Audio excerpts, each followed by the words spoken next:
Olá a todos, me chamo Aniela Branco, sou líder da área médica da imunologia aqui da Johnson & Johnson e bem-vindos à segunda temporada do podcast Siga Sem Pausa. Aqui é um ambiente em que a gente trouxe assuntos relacionados às doenças inflamatórias intestinais, fez um sucesso ano passado, por isso estamos novamente aqui para falar sobre assuntos relevantes que podem ajudar a trazer informações para os pacientes. No mundo todo são mais de 10 milhões de pessoas convivendo com a doença e aqui no Brasil temos 100 pessoas diagnosticadas para cada 100 mil habitantes.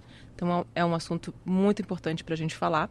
E hoje temos a honra de estar aqui com o Dr. Lucas Boarini, membro titular da Sociedade Brasileira de Coloproctologia e mestre em gastroenterologia pela USP, e o jornalista Evaristo Costa, diagnosticado com doença de Crohn. Olá, Lucas. Olá, Evaristo. Olá. Primeiro gostaria de agradecer a Johnson & Johnson pelo convite. Acho que é um grande prazer estar falando e difundindo sobre as doenças inflamatórias intestinais.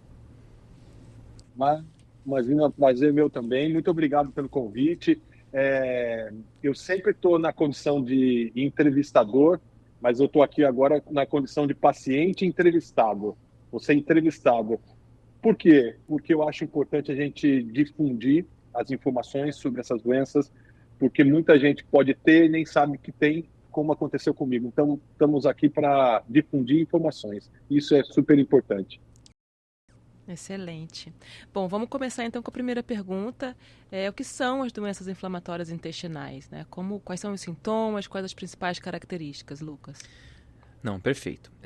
Então, as doenças inflamatórias intestinais são condições crônicas que vão causar inflamação por um longo período, para o resto da vida, no paciente que está submetido a elas. É importante a gente saber as causas delas, para a gente entender o porquê que elas ocorrem. E o paciente com doença inflamatória intestinal, ele nasce com uma predisposição genética. Então, ele nasce com risco de desenvolver a doença. E de acordo com o que ele é exposto ao longo da vida, e os principais fatores são a alimentação que a gente tem, o estresse, os fatores ambientais, uso indiscriminado de antibiótico na infância, vão causar uma alteração na nossa microbiota e isso influencia o nosso sistema imune para começar a se auto-atacar e se auto-agredir. Então, ela é uma condição que tem um caráter autoimune por essa auto-agressão. Falando um pouco em relação aos sintomas, é importante entender que qualquer alteração do hábito intestinal que dure mais do que 30 dias merece uma investigação. Nas doenças inflamatórias intestinais, além dessa alteração, ou seja, você ter uma diarreia por mais do que 30 a 60 dias, que pode ou não estar associado a muco e sangue, dor abdominal incólica, dor na parte inferior direita do abdômen. Além disso, elas podem causar alterações sistêmicas, como fraqueza, febre, perda de peso. Então, a gente tem que entender que ela causa uma inflamação em todo o nosso corpo. O intestino ele é o foco inicial, mas podem ter outras localizações por conta desse quadro inflamatório. Muito bem. E a gente sabe que as doenças inflamatórias elas se dividem basicamente em doença de Crohn e retocolite ulcerativa. Tem diferença entre as duas? Fala um pouco sobre isso. Existem diferenças sim, tá? Elas são muito parecidas na parte imunológica em si, na inflamação que elas causam, mas cada uma vai inflamar uma região de uma forma diferente.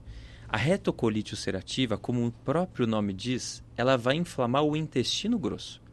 Então ela inicia uma inflamação no reto e aí de uma forma contínua e ascendente ela vai inflamando as outras partes do intestino grosso. Outra característica dela é que ela só pega a parte mais interna do intestino, que a gente chama de mucosa, que é a parte que reveste por dentro o intestino. Então ela pega a mucosa e a submucosa. A doença de Crohn ela é um pouco diferente. Ela pode pegar toda a área qualquer localização da parte intestinal. Então ela pode pegar desde a boca até o ânus. E uma característica dela é que ela não é uma inflamação contínua, ela tem uma inflamação salteada. Então ela pode pegar vários segmentos do intestino intercalados por áreas normais. Além disso, que está muito relacionado com a chance da doença de Crohn de complicar, é que ela é uma inflamação transmural. Ela pega todas as camadas do intestino, diferentemente da retocolite ulcerativa. E por isso que ela pode causar estenose, que é quando o intestino fecha um pouquinho. Ela pode comunicar com outros órgãos e causar as fístulas Isso é por conta dessa inflamação transmural. Então essas são as principais diferenças entre a doença de Crohn e a retocolite ulcerativa. Mas ambas estão no grupo das doenças inflamatórias intestinais, que é essa condição de inflamação crônica. Perfeito. Você falou um pouco sobre os sintomas, né? 30, 60 dias com diarreia. Isso traz um impacto muito grande para o paciente, né? Quais são os impactos que você enxerga no paciente com diagnóstico de doença inflamatória intestinal? Não, acho que isso é uma colocação muito, muito perfeita e muito pertinente. Porque a gente está falando e esse período de 30 a 60 dias, de fato, é quando a gente vai pensar numa doença inflamatória intestinal e solicitar os exames. Mas muitas vezes esses pacientes vão ficar 2, 3, 4 anos para ter um diagnóstico. Então eles vão ficar com essas condições intestinais por esse período. Bom, muitas vezes a gente, quando tem uma infecção intestinal, fica 2, 3 dias, a gente é altamente impactado por conta dessa condição intestinal. Procurar banheiro, às vezes não consegue sair de casa por conta disso. Agora imagine uma pessoa que vai ficar nessa condição por 2, 3 anos. E não é uma alteração 3, 4 vezes. Tem pacientes que vão 20, 30 vezes por dia ao banheiro. Então isso tem toda uma questão no impacto, tanto o impacto na qualidade de vida por conta exclusivamente das idas ao banheiro, mas tem toda uma questão com o trabalho, um impacto nas escolas, um impacto nos relacionamentos, né? Às vezes você é mulher, não quer falar com o seu companheiro da parte intestinal, só que fica meio inevitável, porque você vai 20, 30 vezes por dia no banheiro. Então, de fato, tem toda uma questão social, psicológica, que a gente precisa também lidar e ver o paciente como um todo, não exclusivamente na parte intestinal. E quando avaliamos as duas doenças em si, não tem muita diferença no impacto da qualidade de vida entre uma ou outra, mas talvez entre a gravidade dentro da própria doença. É importante a gente entender que não existe, isso é uma percepção até dos próprios pacientes, que eles me perguntam, doutor, então uma é mais grave que a outra? Não existe isso. Então, tanto para a doença de Crohn quanto para a retocolite, tem a doença leve, a doença moderada e a doença grave. Então, cada uma delas, no grau de gravidade, acho que sim, vão impactar diferentemente na qualidade de vida. Ótimo. E você, Evaristo, como é que foi para você esse início, né? Sintomas, como você descobriu a doença? De dizer aí, nessa da resposta dele, que a gente nasce predestinado a ter isso, né? Essa era uma grande dúvida que eu tinha. Por que a doença foi aparecer em mim só depois dos 40 anos de idade? E como é que ela apareceu? Primeiro, eu tive bastante diarreia. Eu acho que foi um dos primeiros sintomas que eu observei. E é o que o doutor falou, não é uma vez, 2 vezes ou 3 vezes ao banheiro. Você vai 30 vezes, você vai 40 vezes ao banheiro. Sua barriga trabalha assim numa velocidade e numa barulheira tremenda, muito inchada, barriga inchada e dolorida. Eu tinha muita queimação, mas ainda assim, Aniela, eu não me preocupei com isso. Achei que podia ter comido alguma coisa que não me fez bem, que isso ia passar, e isso durou 30, 40, quase 2 meses, eu tendo muita diarreia. Aí eu comecei a ter perda de peso e muito cansaço. Eu acho que foi a hora que fui procurar ajuda, que eu percebi que não era o que eu achava que era. Eu estava muito cansado. Eu não tinha condições de me mexer, eu não tinha condições de me levantar da cama, eu não tinha condições de levar minhas filhas na escola, eu não tinha força para andar de bicicleta. Eu queria ficar só deitado. E mesmo deitado, eu não tinha força para ficar ali parado deitado. Então, foi a hora que eu resolvi procurar ajuda. Aí eu procurei ajuda, fui ao médico. A gente começou a tratar isso como se fosse uma gastrite, mas eu continuava tendo todos os sintomas de queimação na parte inferior da minha barriga. Cada vez que eu tomava o remédio, eu sentia mais queimação ainda. Minha barriga continuava trabalhando, eu continuei perdendo peso. Numa das primeiras crises, a primeira crise que eu tive, eu perdi, acho que uma média de 14, 15 quilos em 2 semanas.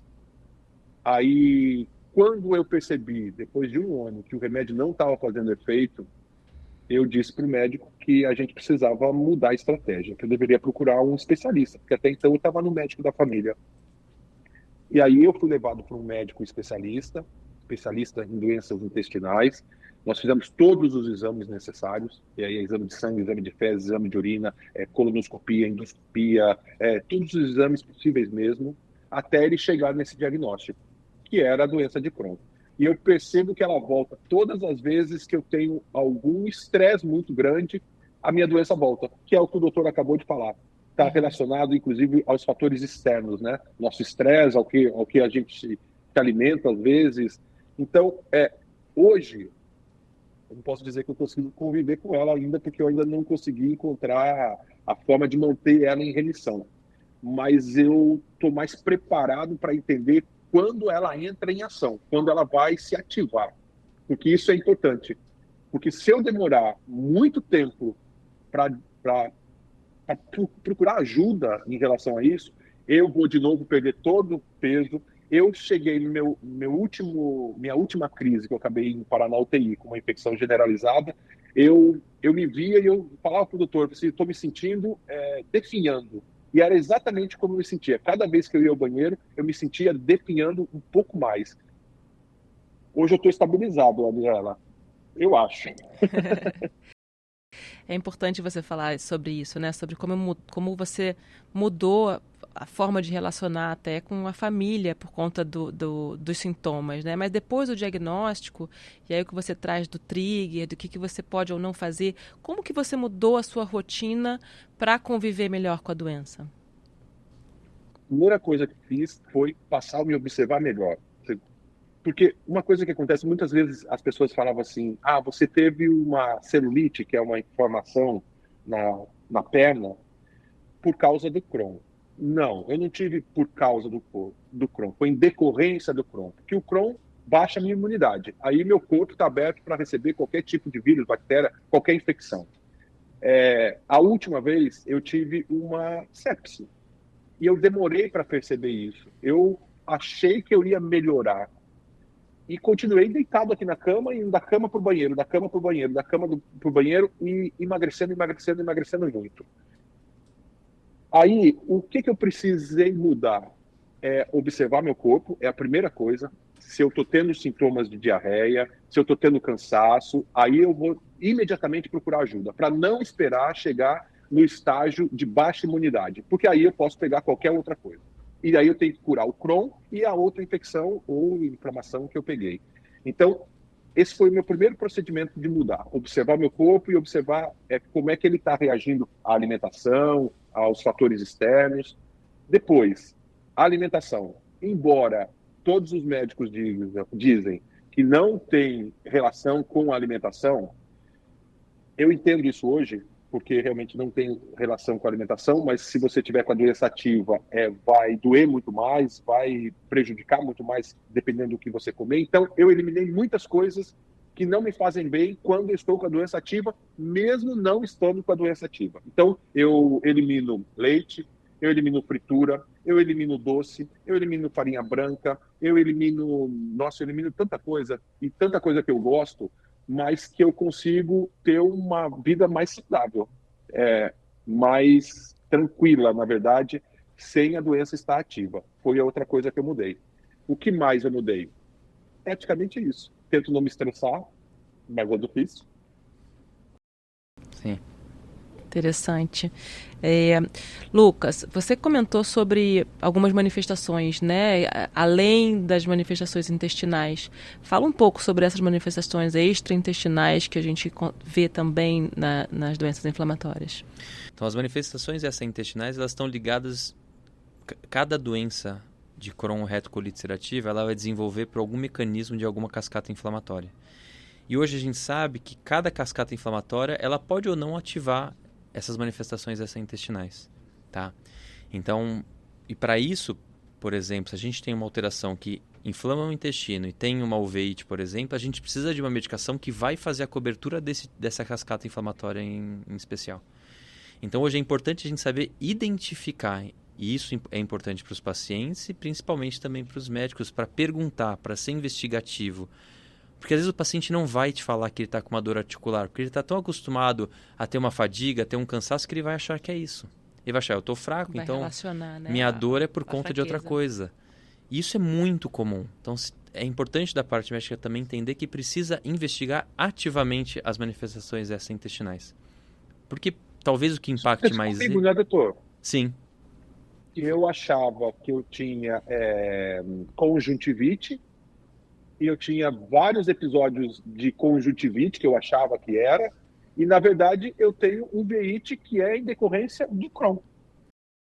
E foi na nossa primeira conversa, né, Evaristo, que você contou e eu falei, não, tá estranho. Porque ele falou assim, fica vermelho, mas eu tive uma alteração na acuidade visual, eu parei de enxergar. Eu falei, não, conjuntivite não faz isso. Né? E aí que a gente conversando, falou, não, isso provavelmente seja uma uveíte. Então, isso que é importante, que a gente ativamente tem que estar buscando isso. Porque isso vai mudar o nosso tratamento. Então, porque a gente vai ter que encontrar medicação que vai atuar nas duas condições. E na uveíte não é diferente. Né? A gente teve uma conversa, eu e o Evaristo, falou assim, não, então a gente tem que pensar num tratamento que englobe a uveíte. Porque senão vai ficar muito, o intestino vai ficar muito bem, mas a uveíte vai ter chance de retornar. Sim. Então, nós temos essas manifestações que são diretamente relacionadas à cascata inflamatória. E que as principais, a mais comum são as articulares. Então, dores nas articulações, tanto periféricas quanto axiais. Então, a espondilite anquilosante, sacroileite, as artrites periféricas. Alterações cutâneas, nós temos duas principais, que é o pioderma gangrenoso e o eritema nodoso. Alterações oculares, que pode dar de fato conjuntivite, mas a que a gente tem que ficar mais de olho é a uveíte, porque pode alterar a acuidade visual, pode dar problema na acuidade visual. Tem as alterações no trato digestivo, no trato biliar, com a colangite esclerosante primária. Então, essas são as principais diretamente ligadas com a inflamação. Mas nós também temos as manifestações extraintestinais que estão ligadas à doença em si. E se a gente pensar que a gente tem uma condição intestinal que formam pequenas feridinhas no intestino, essas feridinhas elas vão perdendo sangue diariamente. Então, a anemia é algo comum.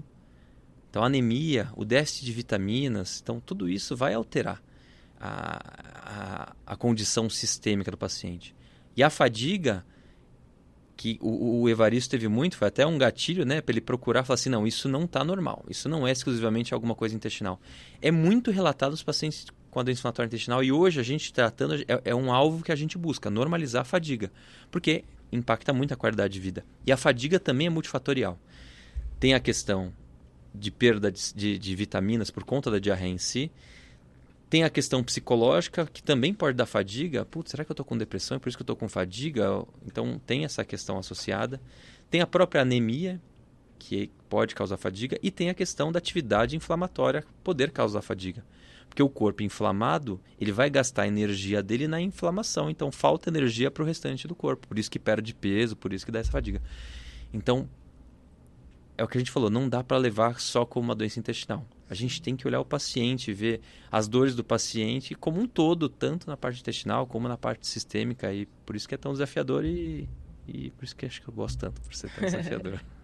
Evaristo, conta um pouco essa experiência sua com a questão da conjuntivite, da uveíte. Como é que foi essa jornada até você descobrir que de fato era algo relacionado à doença? Eu percebi, ou eu dei mais atenção a isso, quando eu perdi a visão, 100% da minha visão, em um dos olhos. O meu oftalmo estava acompanhando, porque sempre que eu tinha uma conjuntivite, ou que eu achava que eu estava tendo uma conjuntivite, eu entrava em contato com ele e a gente ficava trocando figurinha, ó, tá assim agora, tem secreção, não tem secreção, e cada pergunta que ele me fazia relacionada à conjuntivite não batia os sintomas. Não tinha secreção. Mais inchado do que o normal. E aí, a hora que eu perdi a visão mesmo, acordei sem enxergar em um dos olhos, isso era 3 horas da manhã aqui, e mais cedo ainda no Brasil, eu liguei para ele de madrugada. Eu falei assim, doutor, eu não estou enxergando, eu perdi a visão. E aí a gente começou a investigar mais, eu também fui ao Dr. Lucas, e aí quando eu comecei a relatar os sintomas do que eu achava que era uma conjuntivite, assim, você não tem uma conjuntivite, você tem uma uveíte.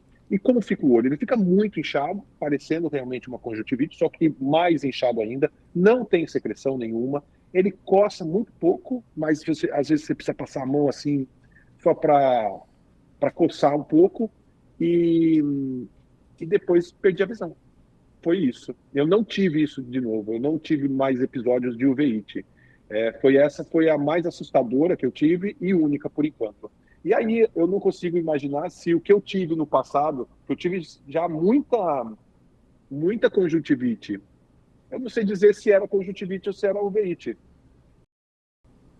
Talvez já fosse uma manifestação aí, Talvez já fosse. mais precoce. E que, de fato, às vezes a manifestação ela pode até anteceder a doença intestinal, que é uma coisa até interessante a gente falar também, porque não necessariamente precisa...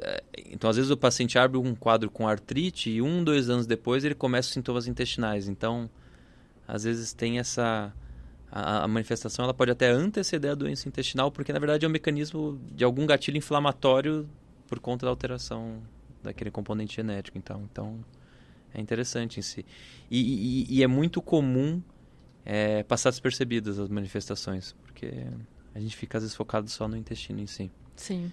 E acho que até uma coisa legal de se falar, que o que o Evaristo teve muito foram as complicações em decorrência da atividade inflamatória. Então, o risco de infecção, que a gente fica preocupado com as medicações, né? Nossa, será que a medicação pode causar? Então, a gente sempre fala que o principal fator que a gente tem que tomar cuidado e tem que se preocupar é com a doença em atividade. Porque aí sim ela você fala baixa. das medicações imunossupressoras, Exatamente, né? exatamente. As medicações podem, o medo de poder causar alguma infecção pelo fato de ser imunossupressora, e o que a gente está falando é de uma doença que por si só já tem um maior risco de infecção. Né? Sim. Qualquer paciente que realmente fica desnutrido, que perde peso, que ele está mais suscetível a pegar infecções, mais do que até os tratamentos imunossupressores, né? Então, é importante a gente entender que a maior segurança no paciente é ele estar em remissão, mais do que... Então, isso é um cuidado que a gente tem que ter também. Sim. Mudar assustador isso, né, doutor e Aniela? Porque, desculpa interromper, Imagina. Porque, assim, o Crohn, quando eu recebi o diagnóstico, ok, você tem Crohn, mas é uma doença crônica, mas que a gente pode colocar em remissão. Muito bem. Chega-se a um resultado, você vai ser medicado assim, está resolvido. O que ele causa, o que o Crohn em atividade causa, é um pouco mais assustador. Quando eu estava vindo embora, apareceu uma mancha na minha perna. Eu estava com o Crohn ativo, estava indo no banheiro 30, 40 vezes por dia. Apareceu uma mancha na minha perna, eu não dei atenção para essa mancha na minha perna. No dia de eu embarcar, eu estava no Brasil, voltando para Londres, eu passei no hospital. A médica imediatamente me internou, disse que eu estava com uma celulite, e por eu ter Crohn, eu teria que ficar lá internado por 6 dias tomando medicamento na veia, porque quando você está com a doença ativa, tudo que você põe via oral não faz efeito, sai rapidamente, né? Então tinha que ser via veia. Aí fiquei internado. E ela me disse, se você pegasse um avião, porque eu até pensei, posso resolver isso na Inglaterra. Se você pegasse um avião, você poderia ter uma trombose e depois uma embolia pulmonar num voo de 12 horas. Então eu achei isso muito assustador, porque foi algo que apareceu em decorrência do Crohn. E a minha última internação foi ainda mais assustadora, porque eu demorei demais para procurar ajuda. Quando eu fui ao médico da família aqui, no estado que eu estava, e com os ossos todos aparecendo aqui na costela, bem magro, com glândulas inchadas, ela falou assim, eu não tenho nada para fazer. Ela me colocou dentro de uma ambulância e me mandou para a UTI. E aí eu fiquei mais 7 dias na UTI em decorrência do Crohn. Então, se eu conseguir manter o meu Crohn em remissão, eu não vou passar por esses sustos, né? Sim. Sim. Com certeza. Vamos falar um pouco de remissão, então, e tratamento, né? Acho que ao longo dos anos a gente teve uma mudança, né, em relação ao tratamento. Fala para mim um pouco sobre essa evolução, né? Evoluímos mesmo no tratamento? Como é que evoluiu o tratamento ao longo do tempo? E o que temos hoje? Não, com certeza evoluímos. Assim, acho que as doenças inflamatórias intestinais, elas eram uma antes dos desenvolvimentos biológicos e depois é outra agora que nós temos o biológico. Então, de fato, o biológico ele muda a evolução natural da doença. Então, isso a gente já tem hoje vários estudos que comprovam isso, né? Antigamente, ninguém queria tratar a doença inflamatória intestinal. Por quê? Porque era você tratar o paciente sem ter um resultado. Você não ia conseguir um resultado, ou apenas nos casos muito leves, né? Então, era uma doença que ia progredir e você ia ter que operar, então ninguém gostava de tratar, porque não é legal você tratar uma doença que você não consegue resolver de fato, né? Em 99 teve o lançamento do primeiro biológico para doença inflamatória e a partir daí, de fato, a gente começou a ver uma mudança na evolução natural do paciente com doença de Crohn. Então, doença de Crohn e retocolite ulcerativo. Então, sim, teve uma grande evolução. Nós estamos evoluindo, acho que anualmente. Então, vem surgindo novas moléculas, vem surgindo novos mecanismos de ação, porque a gente tem que entender também que para cada paciente vai ter um mecanismo de ação que vai ser o melhor tratamento. Então, quanto mais classes de medicamento nós tivermos, maior a chance da gente aumentar a gama de pacientes que vai conseguir atingir a remissão. Então, sim, acho que desde o biológico, houve uma diminuição na necessidade de cirurgia, uma diminuição na necessidade de ostomia. Então, nós estamos operando menos e conseguindo fazer cirurgias de maior qualidade porque as medicações estão permitindo. Então, de fato, a partir dos biológicos, nós tivemos uma disrupção no tratamento, então foi disruptivo por conta de uma medicação que, de fato, ela é mais eficaz do que as outras, ensina o controle da atividade inflamatória. Mas a gente não quer parar por aqui, não. A gente quer que venham mais tipos de medicação para que, de fato, todos os pacientes consigam ter a possibilidade de atingir a remissão, que é o quê? A normalização dos exames, é a gente olhar a colonoscopia que demonstrava uma inflamação e ela estar normal. Então aí sim a gente fala assim, olha, de fato nós conseguimos controlar a doença. Mas isso só conseguiu e a gente só consegue isso por conta dos biológicos, assim, de fato, isso sem dúvida. Legal. Você falou do conceito de remissão, né? Do que é remissão para o médico. Eu queria ouvir do Evaristo. O que para o Evaristo é remissão da doença? Como que o que ele busca num tratamento adequado que garanta para ele o que é a qualidade de vida, a remissão para você, Evaristo? Eu espero não ter mais nenhum tipo de sintoma que eu tive da última vez. Eu ainda estou em tratamento, então eu ainda não alcancei a remissão. Tanto se fala que a gente quer alcançar, que é o meu objetivo. E por que eu quero alcançar? Porque eu quero continuar vivendo normalmente, sem nenhum obstáculo, assim. Tá a fim de comer uma coisa? Você come moderadamente, não deixar de fazer coisas, e eu só vou conseguir isso quando eu entrar na remissão. Por enquanto, eu sou um paciente bem dedicado, estou evitando muita alimentação que me prejudicaria o Crohn, estou evitando bebida alcoólica, estou evitando produtos ultraprocessados, estou evitando um monte de coisa, porque eu ainda estou no caminho da busca pela remissão. A remissão vai me dar a possibilidade de continuar fazendo todas as coisas que eu gosto, sem ter fraqueza de andar de bicicleta, sem ter tendo vontade de me levantar da cama e fazer as minhas coisas, porque realmente a fraqueza é uma coisa que te anula da sua vida. As pessoas, vamos fazer isso, você não está afim de fazer isso. Vamos passear, você não está afim, você não tem força para andar, você não tem força para fazer coisa, você não tem força nem para pensar. Então, eu tenho muita esperança de chegar à remissão. Eu queria entender um pouco de vocês, dos dois, e Evaristo pode começar. Qual a importância dessa relação médico-paciente que você fala muito, né? Você liga para o seu médico, você está em contato com o Lucas. Como que é e qual a importância disso para a sua recuperação, para o seu tratamento? Eu não tinha informação nenhuma sobre isso. Você tem doença de Crohn. O que é doença de Crohn? Então, você vai buscar informação. Isso quando eu fui diagnosticado aqui em 2019, fim de 2019, começo de 2020. Daí vou buscar informações. Então, tive informações com o médico aqui que me diagnosticou, isso, que você deve fazer, o que você não deve fazer. Mas eu não estava com uma doença tão ativa ou num grau tão perigoso como eu cheguei nas últimas 2 vezes. E aí eu tive a sorte de encontrar o Dr. Lucas. E eu encontrei o Dr. Lucas no momento em que eu estava internado na UTI. As pessoas aí do Brasil começaram, fala com o Dr. Lucas, fala com o Dr. Lucas, fala com o Dr. Lucas. E aí ele começou a me atender via videoconferência dentro da UTI. Além dele, eu tinha os médicos que estavam cuidando de mim aqui, os braços que estavam cuidando de mim aqui. Então, nesse conjunto de médicos, eu passei a entender melhor a minha doença, eu passei a tomar mais cuidado com a minha doença. Então, qual é a importância dessa relação médico-paciente? É a informação. Eu, como paciente, preciso da informação. Por que eu estou aqui ouvindo vocês? Eu prefiro mais ouvir do que falar, porque vocês estão trocando informações sobre a doença. E é o que eu preciso nesse momento, informações sobre a doença que eu tenho e como eu lidar com ela. Então, qual é o melhor caminho para isso? São os médicos especialistas nesse assunto, né? Muito bem. E você, Lucas?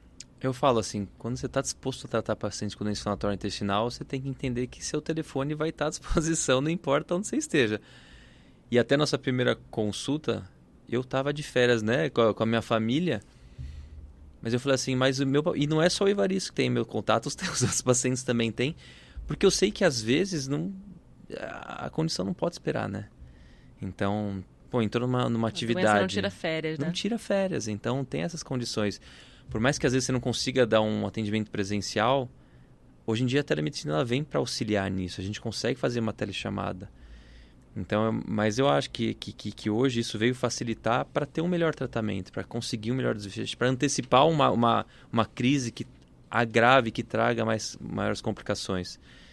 Então, acho que hoje é fundamental a relação médico-paciente, até para aderência no tratamento, para o paciente entender que precisa acompanhar, mas isso eu acho que é uma condição que a gente vai conquistando dia a dia e nas consultas em si, porque é importante entender que tem que ser um time para conseguir realmente atingir a remissão. Meu amigo, mas eu sempre peço desculpas antes. Não. A doença aparece no momento que você não está esperando. Sim. E aí, quando você tem um médico que está à sua disposição e que você confia nele, às vezes até domingo eu mando mensagem. Com 4 horas de diferença, ainda tem que fazer matemática para ligar para ele, né? Não, mas o Evaristo é muito educado. Eu falo, meu Deus do céu. Ele vai lá e fala, não, desculpa, não, meu Deus, não vou desligar. Eu falei, Evaristo, pelo amor de Deus, eu tô acostumado com isso, pode falar o que você tá sentindo. E a gente conversa bastante, até para alinhar tudo, assim, e eu falo, e tem que ser assim, porque a gente é um time, a gente tem que tratar, independente de ser o Evaristo ou de ser qualquer pessoa, né? Sim. Qualquer paciente tem que... A gente é um time, a gente tem que, para buscar remissão, são vários detalhes mesmo, assim. Então, e o segredo está no detalhe. A gente não pode deixar passar, né, uma crise que a gente pode antecipar. Então, eu falo assim, olha, tá bom, não precisa mandar qualquer besteira, porque tem pacientes que realmente às vezes não entendem e tal, mas para antecipar uma crise é fundamental. É fundamental. Essa conversa é fundamental. E às vezes até eu fico, Evaristo, tá tudo bem? Que ele não manda, às vezes eu falo, Evaristo, tá tudo bem? É verdade. Ele te liga pra saber de você. Eu mando uma mensagem assim. Uma notícia ruim chega rápido. Ele é tão músico que ele não manda nada. Eu falo, Evaristo, conta aí, como estão as coisas? Ele, não, tá tudo bem e tal. Eu falei, não, tá bom, então seguimos. Muito bom. Gente, a gente tá chegando ao fim e eu tenho uma pergunta a mais para vocês dois. Evaristo, o que você falaria para um outro paciente? Que conselho você daria para um paciente? Bom, depois que eu resolvi falar sobre a minha doença e foi na última internação minha, o objetivo era fazer com que as pessoas tivessem mais acesso a essa doença, mais acesso à informação sobre essa doença. Porque muita gente pode estar passando exatamente o que eu passei e não sabe o que tem ou ainda não conseguiu chegar num diagnóstico sobre essa doença. Então, achei importante eu poder falar sobre isso abertamente. Obviamente, é um assunto muito complicado de se falar, porque você vai lidar com diarreia, que a gente tem vergonha de dizer, que vai 20, 30 vezes ao banheiro, muita produção de gases, barriga sempre inchada. Então, é um assunto delicado de se falar, de você pôr a cara e falar sobre ele. O meu objetivo é fazer com que essa informação chegue até as pessoas. Para o paciente que já foi diagnosticado com Crohn, que sabe que tem Crohn, eu acho que ele pode pensar como eu pensei. Eu fui diagnosticado com uma doença crônica, mas que pode entrar em remissão. O que eu quero? Tá ótimo. Eu preciso passar a entender essa doença, deixar ela dormindo para o resto da vida, se eu conseguir, e vida que segue. Não é nenhum diagnóstico de morte, nenhum diagnóstico que eu tenho mais 3 meses, 1 ano, 3 anos, 5 anos de vida. Então, é um diagnóstico de uma doença crônica, mas que é possível colocá-la em remissão e seguir a vida normalmente. Então, é isso que eu diria para um paciente. E ficar de olho nos sintomas. Isso é importantíssimo, porque eu ainda não estou medicado, mas eu sei que mesmo medicado a doença pode voltar. E aí você tem que cuidar bem da sua vida. Ser feliz, tentar ser feliz, não se estressar ou tentar não se estressar, né? Eu acho que é isso. É o que eu tento fazer. Maravilhoso. Muito bem. E você, Lucas? Aqui o tema do nosso podcast, da nossa campanha é viver sem pausa. O que você recomendaria para o paciente para que ele consiga viver sem pausa? Eu acho que, uma vez que, lógico, é importante ter o diagnóstico, mas você fez o diagnóstico, acho que a principal forma de você viver sem pausa, e a gente hoje tem essa possibilidade, é fazer o acompanhamento regular. Eu sempre falo para os pacientes, olha, vive sua vida, deixa que eu preocupo com essa doença, eu que vou vendo onde que a gente pode ajustar ou não. Porque se a gente consegue acompanhar direitinho, a gente consegue ter a doença controlada e controlar de perto para pequenos ajustes. Então, eu acho que o acompanhamento é fundamental para o paciente só se preocupar em fazer os exames para acompanhamento, mas sem ficar preocupado. Será que ela está ativa? Será que não está? Deixa que a gente tenha esse trabalho. Para o paciente pensar em o quê? Em viver. Eu preciso acompanhar e fazer os exames. O restante, deixa que está terceirizado em alguém para olhar por ele. Eu acho que tem que ser assim. Perfeito. Para conseguir ter uma vida sem pausa. Super obrigada a vocês dois. Evaristo, você que está de longe aí, muito obrigada pela participação, por estar aqui com a gente, mesmo que seja na telinha virtual. Lucas, super te agradeço também. E teremos mais 2 episódios, né? Essa temporada são de 3 episódios super legais sobre assuntos importantes e relevantes de doença inflamatória intestinal. Não deixem de acessar a campanha Siga Sem Pausa nas redes sociais e no site da J&J. Muito obrigada a todos e até a próxima. Até a próxima.